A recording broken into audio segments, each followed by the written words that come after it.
नमस्कार, मैं हूँ दीप्ति पाल। देख रहे हैं आप TV24 नेटवर्क।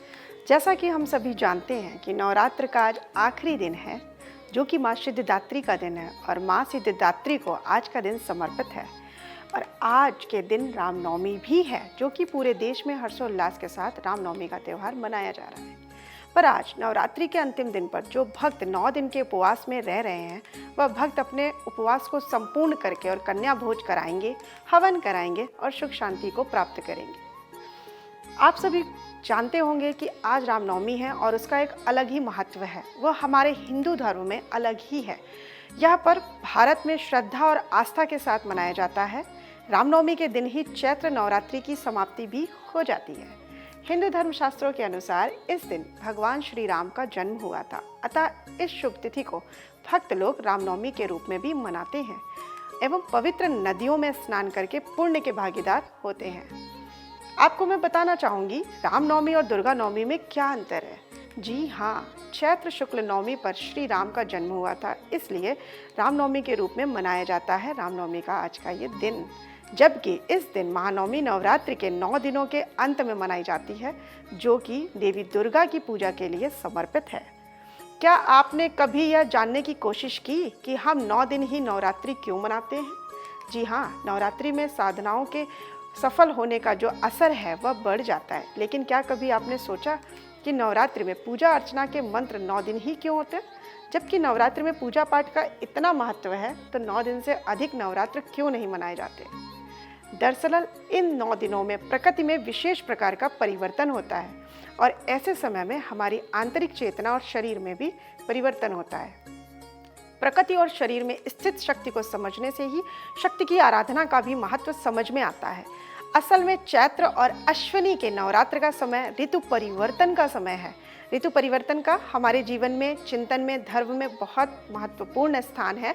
इसलिए हमारे ऋषि मुनियों ने बहुत सोच विचार कर सर्दी और गर्मी इन दोनों महत्वपूर्ण ऋतुओं का मिलन या संधि काल को नवरात्रि का नाम दिया है। यदि आप उक्त 9 दिन अर्थात साल के 18 दिनों में अन्न का त्याग कर भक्ति करते हैं, तो आपका शरीर मन पूरे वर्ष स्वस्थ और निश्चिंत रहता है। और इन 9 दिनों में जो व्यक्ति 9 दिन तक भूखा रहकर भक्ति लगन से पूजा पाठ करता है, उसकी माता रानी सभी मनोकामनाएं शीघ्र ही पूर्ण करती हैं। या वह जो भी संकल्प 9 दिन में साधना के साथ में रखता है, उसका वह संकल्प पूर्ण हो जाता है। माँ सिद्धिदात्री को देवी सरस्वती का भी स्वरूप माना गया है। माँ को बैगनी और लाल रंग अति प्रिय है, तो भक्तजनों को कोशिश करनी चाहिए कि आज के दिन वह वस्त्रों में लाल रंग या बैगनी रंग को जरूर धारण करें। इसके धारण करने से माता रानी की असीम कृपा उन पर बनी रहती है। जैसा कि हम सभी जानते हैं, माँ सिद्धिदात्री का रूप अत्यंत ही परम दिव्य है। माँ का वाहन शेर है और देवी कमल पर भी आसीन होती हैं। 4 भुजाएं हैं। दाहिनी ओर के नीचे वाले हाथ में चक्र है, ऊपर वाले हाथ में गदा और बाईं ओर के नीचे वाले हाथ में शंख धारण कर रखा है और ऊपर वाले हाथ में कमल का फूल रहता है। माँ सिद्धिदात्री को देवी सरस्वती का भी स्वरूप माना गया है। माँ को बैगनी और लाल, जैसा कि मैंने पूर्व में भी बताया, बहुत पसंद है। सिद्धिदात्री की अनुकंपा से ही शिव का आधा शरीर देवी का हो गया था, इसलिए इन्हें अर्धनारीश्वरी के भी नाम से जाना जाता है। तो इस प्रकार से भक्तजनों, आज मैंने आपको नवरात्रि का जो यह पर्व है, सकारात्मक ऊर्जा और स्थिति से भरा हुआ पर्व है। नवरात्रि में पहले दिन से लेकर 9वें दिन तक माँ दुर्गा के अलग अलग रूपों की पूजा की जाती है और हम यह सब सभी करते भी हैं।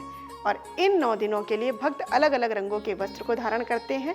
ऐसा करने से आपको माँ दुर्गा के सभी 9 रूपों का आशीर्वाद प्राप्त होता है। नवरात्रि के अंतिम दिन की फिर से आप सभी को हार्दिक शुभकामनाएं। जय माता दी।